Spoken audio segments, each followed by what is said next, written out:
Hi, I'm Dr. Nehemiah Mabry. I'm an engineer and proud graduate of North Carolina State University. And this is the Plant Sciences Building. It's an amazing structure. For instance, the top floor is an entire greenhouse. Now, there's important work happening here all about phosphorus. Phosphorus is a critical element. It's essential to life as we know it. However, we have too much of it that's running off of our crops into our waterways. The good thing is that people here are trying to fix all of that in the STEPS Center. Let's go check it out. So all living things need phosphorus to grow. It's actually required in our diet. It's part of our nutrients. It's stored in our bodies in the form of mostly in bones, but it's also in our DNA. We also use phosphorus to grow crops. So it's an essential nutrient in the food system, and it's the nutrient in the food system that actually drives agricultural productivity, something we call yield. In the 1940s, it was recognized that we needed to increase the productivity of the food system, and we did that mainly through increasing our mining of phosphates for fertilizers. Around 1960s and 70s, we experienced the Green Revolution, which produced plant varieties and crop varieties, which also required more phosphorus to grow. And so over the course of about 50 or 60 years, we've significantly increased our dependence on mined phosphates to feed the world's growing population. So the United States sources most of its phosphorus from Florida and North Carolina, about 75%. There's actually a phosphate mine in Aurora, North Carolina, just off the Pamlico River, where they refine products for animal nutrition and for industrial fertilizer markets.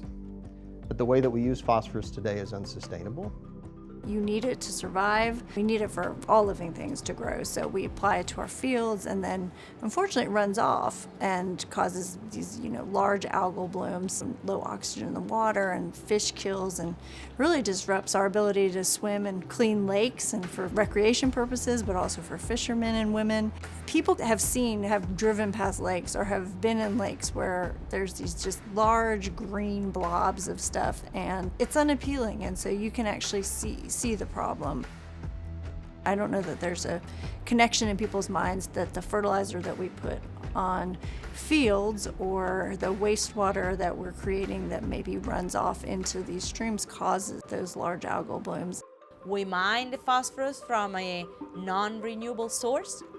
We use it in fertilizer, we put it in our agriculture, and then 80% of it is lost to our environment. It's like going in the shower and use a shampoo bottle, and then 80% of it goes down the drain.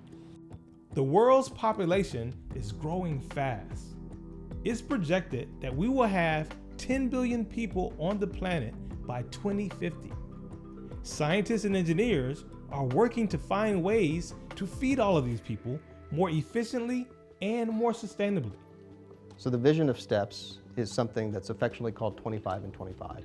It's a 25-year vision, within 25 years, to have reduced our human dependence on mined phosphates by 25% and reduced losses of phosphorus to soils and surface waters by 25%, increasing resilience of the food system. You just said the magic word, 25 and 25. 25 and 25. Jacob, what is that? So STEPS was funded as a National Science Foundation Science and Technology Center, or STC, in 2021, with an initial grant of $25 million over 5 years with an expectation for renewal. NSF Science and Technology Centers are agency-wide, meaning that the topics sponsored under these centers should span all areas of interest of the National Science Foundation. And the challenges underpinning phosphorus sustainability do that. They reach all the way from materials science and chemical engineering and environmental engineering all the way over to social science and geopolitics and public policy. And so we established a team that collaborates in a very significant, deep way across all of those different disciplines, something we call convergence research. Daryl Harry is a PhD student in materials science and engineering. He is looking at metal oxides for phosphorus recovery. Imani Madison recently completed her doctorate in molecular biology.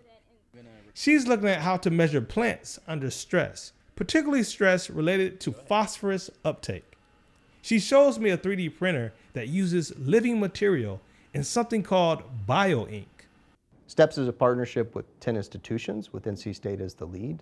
Some other North Carolina institutions involved include Appalachian State University, UNC at Greensboro, and NC A&T.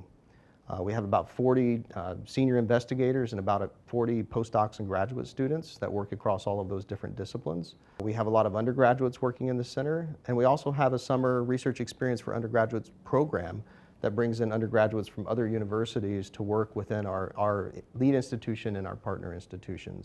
For decades, NC State research stations have been measuring plant production related to the amounts of phosphorus being applied to fields.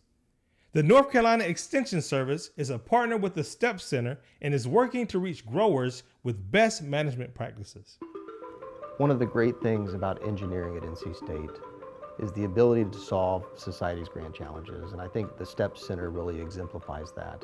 So taking a problem like phosphorus sustainability, which touches upon agriculture, it touches upon environment, it touches upon public policy, and looking at it with engineering eyes, while accepting that engineering isn't the only solution, right?